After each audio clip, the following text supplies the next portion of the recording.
नमस्कार दोस्तों, मैं डॉक्टर चंद्रशेखर आज़ाद अपने इस YouTube चैनल पर आज एक नई जानकारी लेकर आया हूं आपके लिए। इंटरव्यू के क्वेश्चंस के बारे में हम लोग बात कर रहे थे।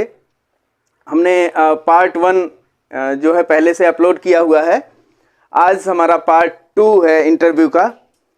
यहाँ पर हम लोग नाम जरूर देते हैं हेल्थ सैनिटरी इंस्पेक्टर का, लेकिन ये आमतौर पर किसी भी इंटरव्यू में पूछा जा सकता है आपसे क्वेश्चंस। और जहाँ पर हम हेल्थ सैनिटरी इंस्पेक्टर के बारे में बात करते हैं, वहाँ पे आपसे किसी भी जिसके लिए आप इंटरव्यू दे रहे हैं उसके बारे में बात होगी। तो आज हम कुछ कॉमन से क्वेश्चंस जो है डिस्कस करने वाले हैं, जो कि किसी भी इंटरव्यू में आपसे पूछे जा सकते हैं। ठीक है। फर्स्ट ऑफ ऑल, किसी भी चीज के लिए जब आप इंटरव्यू देने जा रहे हैं तो उसके बारे में, उसके स्ट्रेंथ और उसकी वीकनेस के बारे में जानकारी आपको होनी चाहिए। जैसे यहाँ पर हेल्थ सैनिटरी इंस्पेक्टर के बारे में हम लोग जो है इंटरव्यू देने जा रहे हैं, तो चूंकि हेल्थ सैनिटरी इंस्पेक्टर जो है एक लीडर होता है जो बहुत सारे वर्कर्स को डील करता है, तो यहाँ पर आपसे क्वेश्चंस पूछे जा सकते हैं लीडर के ऊपर कि आप एक लीडर को कैसे देखते हैं अपने अंदर। तो आपसे जो फर्स्ट क्वेश्चन मैं आज डिस्कस करने वाला हूं वो ये है कि how have you shown yourself as a leader. How have you shown yourself as a leader. तो मतलब आप अपने आप को एक लीडर के रूप में कैसे देखते हैं, कैसे आप अपने आप को एक लीडर के रूप में डिफाइन करते हैं, इसके बारे में आपसे पूछ सकता है। ठीक है। तो इसमें आपको बहुत ही घबराना नहीं है, क्योंकि आप कहीं ना कहीं अपने स्कूल लेवल पे, अपने कॉलेज लेवल पे, किसी भी लेवल पे आपने कभी ना कभी टीम वर्क किया होगा। ठीक है ना। तो टीम वर्क जब भी आपने किया है तो उसमें टीम वर्क में आप कैसे टीम को मैनेज करते हैं और कैसे जो है किसी भी चीज को एक ग्रुप ऑफ पीपुल से करवाया जा सकता है, इसके बारे में आपको मतलब डिफाइन करना है। अपने स्ट्रेंथ के बारे में डिफाइन करना है कि कैसे आप जो है चीज़ों को डिस्कस करते हैं, कैसे लोगों से करवाते हैं। ये बहुत इंपॉर्टेंट चीज़ होती है। ठीक है। एक लीडर की क्वालिटी होती है कि वो सामने वाले को कैसे मोटिवेट करता है कि सामने वाला स्वयं ही उस काम को करने के लिए तैयार हो जाए। ठीक है। ये एक लीडर की सबसे बड़ी क्वालिटी होती है। तो आप अपने लीडरशिप में यही देखते हैं कि आपके अंदर वो क्वालिटी है कि आप दूसरों को मोटिवेट कर पा रहे हैं, या वो क्वालिटी आप में नहीं है। ठीक है। इसके बाद दूसरा क्वेश्चन आपसे हो सकता है कि आपकी वीकनेस क्या है। ठीक है ना। आपकी वीकनेस क्या है, मतलब what do you consider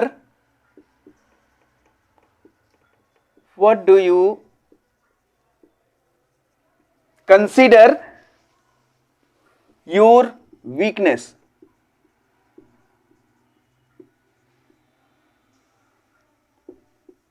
What do you consider your weakness? आपकी वीकनेस क्या है। ठीक है। तो जब भी इंटरव्यूअर आपसे ये क्वेश्चन पूछता है कि आपकी वीकनेस क्या है, तो मतलब आपको बहुत ही मतलब सोच समझ के इसका आंसर देना है। क्यों? क्योंकि इंटरव्यूअर ये जज करने की कोशिश कर रहा होता है कि आप अपने बारे में कितना अवेयर हैं, कितना आप अपने आप को जानते हैं। ठीक है ना। तो कितना अवेयर हैं, कितना हार्ड वर्किंग है और कितना आपके अंदर ऑनेस्टी है। कई बार मतलब जब ये वीकनेस पूछा जाता है तो लोग कहते हैं कि सर मेरा तो कोई वीकनेस ही नहीं है, मैं तो हर पॉइंट पे स्ट्रांग हूं। तो इंटरव्यूअर समझ जाता है इसका मतलब आपने अपने आप को पढ़ा ही नहीं कभी। ठीक है। तो इसमें इंटरव्यूअर आपके बारे में जानने की कोशिश करता है। तो इसमें अपने स्ट्रेंथ को आप बताइए, साथ साथ अपने वीकनेस को जब भी आप डिस्कस करते हैं तो आप, जैसे आपने कहा कि शुरुआत में मुझे टीम वर्क करना बहुत ही कठिन लगता था, लेकिन मैंने अपने अंदर इंप्रूवमेंट किया। तो जब भी आप मतलब प्रॉब्लम बताते हैं ना, तो प्रॉब्लम के साथ साथ अपने उस प्रॉब्लम का सलूशन क्या किया वो जरूर बताना है। कि जैसे आपने कहा कि मैं टीम वर्क नहीं कर पाता था, मैं लोगों से बात नहीं कर पाता था, ठीक है, तो लेकिन नहीं कर पाता था, ये आपको नहीं बोलना है कि मैं लोगों से बात नहीं कर पाता हूं या किसी टीम से कोई काम करवाना है तो नहीं करवा पाता हूं, ये आपको नहीं बोलना है। आपको ये बोलना है कि ऐसा नहीं कर पाता था, लेकिन मैंने अपने अंदर अपनी स्किल को इम्प्रूव किया और अपने अंदर पर्सनालिटी डेवलपमेंट किया, ताकि मैं जो है इस चीज़ों से ऊपर उठ सकूं और चीज़ें हैंडल कर सकूं। ठीक है।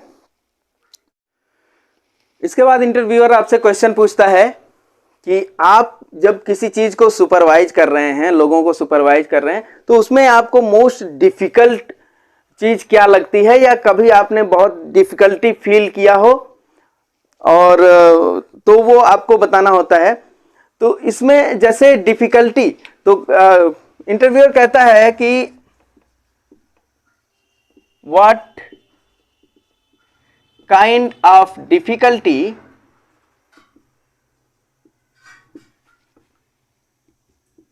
you feel at the time of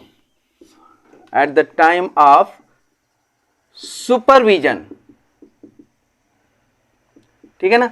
तो what difficulty do you feel at the time of supervision, मतलब आपको सुपरवाइज करते समय क्या डिफिकल्टी फील आती है, क्या मतलब आपको लगता है कि जो आपको परेशान कर रही है। तो इसमें आपको डिस्कस करना होता है कि जैसे जब भी हम कभी चीज़ों को सुपरवाइज कर रहे होते हैं, किसी इवेंट को ऑर्गेनाइज कर रहे होते हैं, तो उस टाइम पे डिफरेंट माइंड सेटअप के लोगों के साथ हमको वर्क करना होता है। और डिफरेंट माइंड सेटअप के लोगों के साथ वर्क करते हुए, डिफरेंट पर्सनालिटीज़ के साथ वर्क करते हुए हमको बहुत सारी चीज़ें जो है ऊपर नीचे होती हैं, बहुत सारी चीज़ें मैनेज करना होता है। तो ये बेसिकली डिफ़िकल्ट एक टास्क है कि आप कैसे कैसे लोगों के साथ डील करते हैं और किस तरह के लोगों के साथ वर्क करते हैं। ठीक है।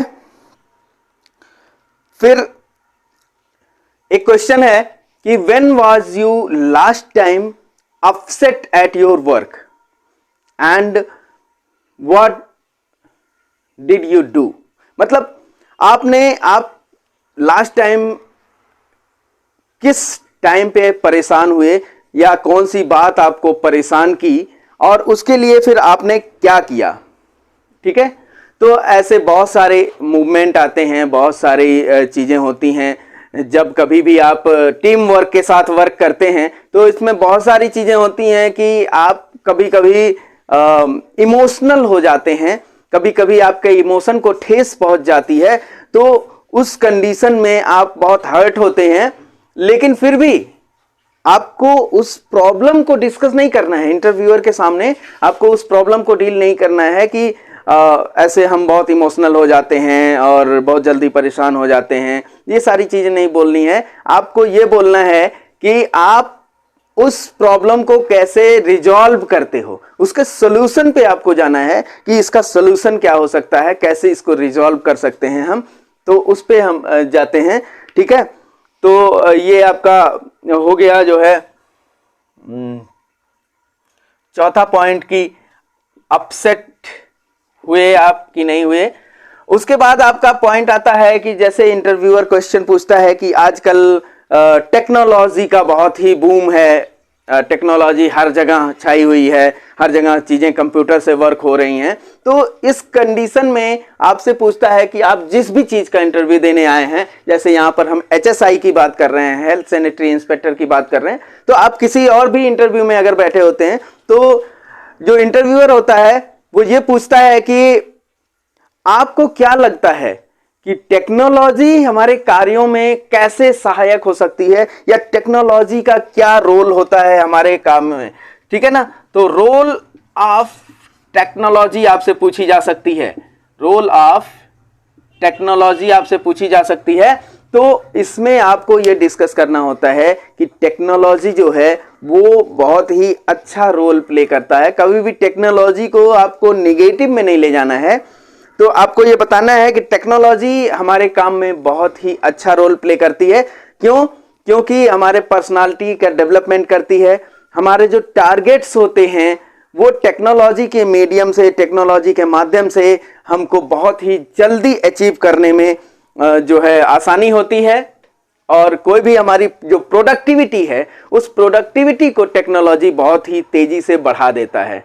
जैसे जो मैनुअल प्रोडक्टिविटी है, अगर हम देखें मैनुअल प्रोडक्टिविटी और टेक्नोलॉजी के साथ उस प्रोडक्टिविटी को देखें तो वही व्यक्ति एक दिन में जो मैनुअल वर्क करके जो काम कर रहा था और टेक्नोलॉजी का यूज करके, उसमें बहुत ज्यादा प्रोडक्टिविटी में डिफरेंस हमको समझ में आएगा। तो मतलब टेक्नोलॉजी को आपको प्रोडक्टिविटी से जोड़ना है, ठीक है। तो इसके लिए आप प्रिपेयर रहिए कि इंटरव्यूअर कभी भी कोई भी क्वेश्चन पूछ सकता है। जैसे ही आप टेक्नोलॉजी को प्रोडक्टिविटी से जोड़ते हैं, तुरंत इंटरव्यूअर का एक और क्वेश्चन आता है कि क्या आपके पास कोई टेक्नोलॉजी है, आप टेक्नोलॉजी कितना जानते हैं। तो टेक्नोलॉजी का बेसिक मतलब है कि वो आपसे जानना चाह रहा है कंप्यूटर स्किल, क्योंकि कोई भी टेक्नोलॉजी है आज की डेट में कंप्यूटर से रेगुलेट होती है। या आपसे वो डायरेक्ट भी पूछ सकता है, do you have computer skill, do you have any computer skill. तो आपसे वो क्वेश्चन पूछ सकता है, do you have any computer skill.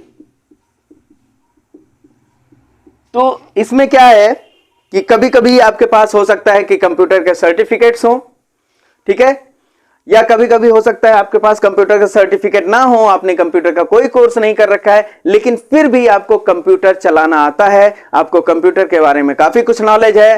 तो आप वहां पे अपने नॉलेज को बता सकते हैं कि मेरे पास कंप्यूटर का ये नॉलेज है, कंप्यूटर का वो नॉलेज है। और इसमें बेहतर होता है कि अगर आप कंप्यूटर के सॉफ्टवेयर्स के बारे में डिस्कस करते हैं, अगर आप कंप्यूटर के सॉफ्टवेयर के बारे में डिस्कस करते हैं तो बेहतर होता है।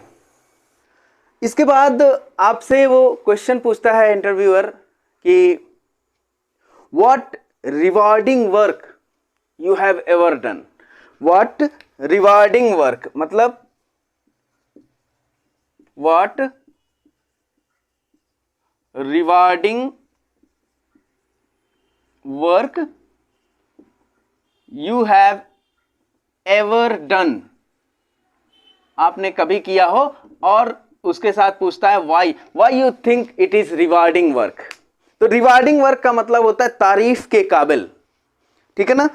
कोई भी ऐसा वर्क आपने कभी किया है, एवर मतलब कभी भी, कभी आपने किया है जो तारीफ के काबिल हो, मतलब, और आप क्यों समझते हैं कि वो तारीफ के काबिल है, वाई, ठीक है। तो इसमें आपको डिस्कस करना होता है व्हाट रिवार्डिंग वर्क। तो इसमें आपको अपना कोई भी पुराना हार्ड वर्क डिस्कस करना होता है। जैसे आपने कभी भी किसी ग्रुप में, किसी टीम में काम किया है और वहां पे आपने हार्ड वर्क किया है, क्रिएटिव वर्क किया है, तो कभी भी आपने हार्ड वर्क और क्रिएटिव वर्क को डिफाइन करना होता है। इसमें इस क्वेश्चन में वो यही जानना चाहता है कि आप किसी दूसरे ग्रुप में कभी काम किए हैं या फिर नहीं किए हैं, ठीक है। तो आपको इसमें अपने हार्ड वर्क और क्रिएटिव वर्क को डिफाइन करना होता है। इसके बाद आपसे क्वेश्चन पूछता है हाउ यू डिफाइन सक्सेस। आप सक्सेस को कैसे डिफाइन करते हैं, आपकी नजर में सक्सेस मतलब क्या होता है, सफलता मतलब क्या होता है। तो अगला क्वेश्चन है हाउ यू डिफाइन सक्सेस, ठीक है ना।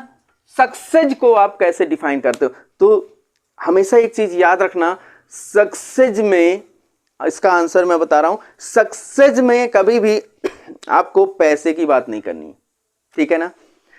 हाँ, बाद में आप बता सकते हो कि हमारी फाइनेंशियल हेल्प भी होनी चाहिए, लेकिन सबसे पहली चीज जो आपको डिफाइन करनी है सक्सेस में, तो सक्सेस वो चीज है जहां पर हमारा वर्क और लाइफ स्टाइल, हमारा लाइफ और हमारा वर्क आपस में मर्ज होता है, यानी कि दोनों को हम बैलेंस करके रख पाते हैं, वही चीज सक्सेस है। बात समझ रहे हैं आप। मतलब अपने वर्क को और लाइफ के साथ कैसे जोड़ करके हम डिफाइन कर सकते हैं, कैसे हम म्यूचुअल तरीके से दोनों को चला सकते हैं, यही हमारे लिए सक्सेस है। दूसरी चीज प्रोडक्टिविटी क्या आ रही है, सक्सेस उसको डील करता है कि क्या हमारी प्रोडक्टिविटी है, कहां पर हमारा करियर ग्रोथ हो रहा है, करियर ग्रोथ भी एक सक्सेस का रूप होता है, ठीक है ना। तो हमारा करियर ग्रोथ हो रहा है या नहीं हो रहा है, वहां भी हम सक्सेस को डिफाइन कर सकते हैं, ठीक है। और करियर ग्रोथ के साथ साथ हमारे अचीवमेंट क्या है, हमको कुछ अचीव हो रहा है या नहीं हो रहा है, या फिर अचीवमेंट क्या हो रहे हैं, और क्रिएटिव थिंग्स, क्रिएटिव मीनिंगफुल क्या हो रही है। क्रिएटिव मीनिंगफुल का मतलब होता है कि कुछ हमको क्रिएटिव करने को मिल रहा है या नहीं मिल रहा है, ये हमारा सक्सेस है। और फाइनली लास्ट में आप ये पॉइंट भी डिस्कस कर सकते हैं कि सक्सेस फाइनेंशियल सपोर्ट में भी होना चाहिए, कि ऐसा नहीं है कि हम काम ही काम करते रहें और घर में हमारे खाना खाने को कुछ ना रहे, तो मतलब वहां भी सक्सेस नहीं है। सक्सेस में हर चीज आपस में बैलेंस होनी चाहिए, ठीक है। तो यहां पर आप सक्सेस को डिफाइन करते हैं, ओके। इसके बाद आपसे एक क्वेश्चन, बहुत ही आम क्वेश्चन है जो किसी भी इंटरव्यू में पूछा जाता है। अगर आपके जवाब से जो है इंटरव्यूअर संतुष्ट होता है तो इस क्वेश्चन को पूछता है। क्या क्वेश्चन पूछता है? क्वेश्चन पूछता है कि what kind of salary you expect, ठीक है। मतलब आप क्या एक्सपेक्ट करते हैं, what kind of salary you expect, मतलब आप कितनी सैलरी की उम्मीद करते हैं, आप कितनी सैलरी की उम्मीद करते हैं। तो याद रखिएगा, इंटरव्यूअर आपको फंसा रहा है। जैसे ही वो आपसे सैलरी पूछता है, यानी कि वो आपको फंसा रहा है कि आप अपने वर्क को खुद डिफाइन करके बताओ कि कितना रुपए में आप बिक सकते हो। हमेशा याद रखिएगा, इसमें कभी भी आपको ये डिफाइन नहीं करना है कि मैं 20,000 रुपए एक्सपेक्ट करता हूं, मैं 50,000 रुपए एक्सपेक्ट करता हूं, मैं 60,000 रुपए एक्सपेक्ट करता हूं। कोई भी रेट आपको नहीं बताना है। जैसे ही आप रेट बताते हैं, आप अपनी ही बातों में फंस जाते हैं। तो रेट आपको नहीं बताना है, बल्कि इंटरव्यूअर से अपनी बातों के द्वारा उन्हीं से निकलवाना होता है। जैसे आप बोल सकते हैं कि sir, I want to know what is the range of this post, ठीक है।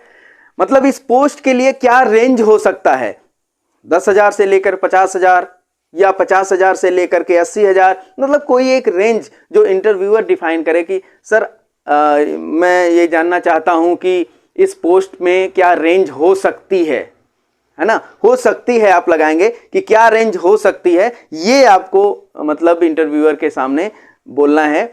और जो भी रेंज हो सकती है, जो भी रेंज होगी, उसमें फिर आपको ये बोलना है कि सर मैं ये प्रयास करूंगा कि मैं अपने बेस्ट को देने का प्रयास करूंगा, अपना अच्छे से अच्छा बेहतर परफॉर्मेंस देने की कोशिश करूंगा, और ये एक्सपेक्ट करूंगा कि मेरे परफॉर्मेंस के हिसाब से सैलरी का जो बेहतर होगा वो आप मतलब मुझे प्रोवाइड करेंगे।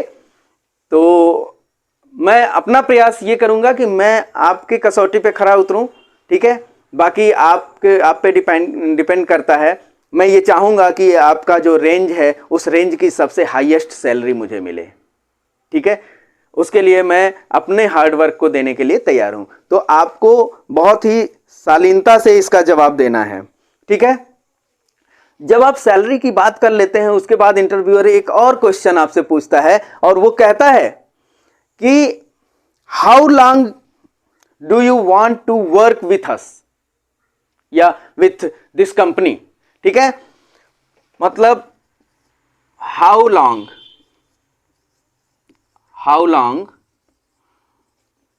Do you want to work with us, ठीक है।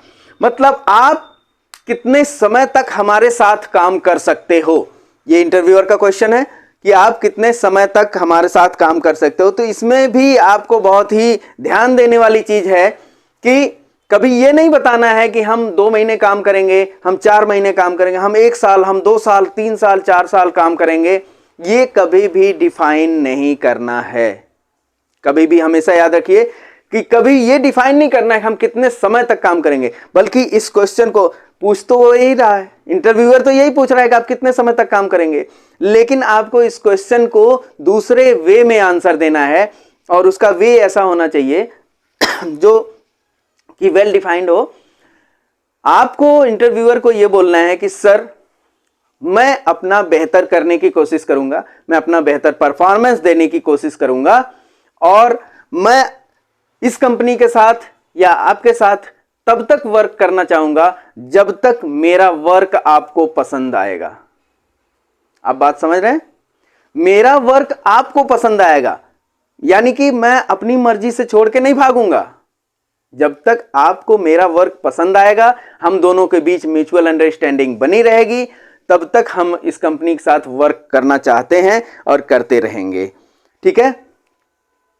और आप इंटरव्यूअर को यह भी बोलेंगे कि आप मतलब जब तक मैं आशा करता हूं कि हमारा ये जो म्यूचुअल अंडरस्टैंडिंग है, यानी कि हमारा वर्क आपको काफी लंबे समय तक पसंद आएगा। और जब आप काफी लंबे समय तक बोलते हैं तो उसका समय डिफाइन नहीं होता कि वो 1 साल है, क्योंकि लंबा समय 1 साल भी हो सकता है, 50 साल भी हो सकता है। ठीक है? तो जब आप बोलते हैं काफी लंबे समय तक, जब तक कि आपको मेरा वर्क पसंद आएगा तब तक मैं कंपनी के साथ जुड़ा रहूंगा, तब तक मैं आपके साथ जुड़ा रहूंगा, तब इस बात से इंटरव्यूअर काफी संतुष्ट होते हैं और आपको मोस्ट प्रोबेबली जॉब मिलने की संभावना रहती है, बढ़ जाती है संभावना। तो इन सब चीजों का ध्यान दीजिए। और ये हमारा सेकेंड वीडियो है इंटरव्यू पैटर्न पर लेकर के, इंटरव्यू पैटर्न को लेकर के ये हमारा सेकेंड वीडियो है। और इस सीरीज में मुझे लगता है कि और वीडियो आएंगे, तो आप हमारे साथ बने रहिए हमारे चैनल पर। जिसने भी चैनल को सब्सक्राइब नहीं किया है, please subscribe the channel, like करिए, शेयर करिए और बेल आइकन को दबाइए, ताकि हमारे वीडियो की जो नोटिफिकेशन है वो आपको मिलती रहे और आपको हेल्पफुल साबित होती रहे। ठीक है? तब तक के लिए धन्यवाद।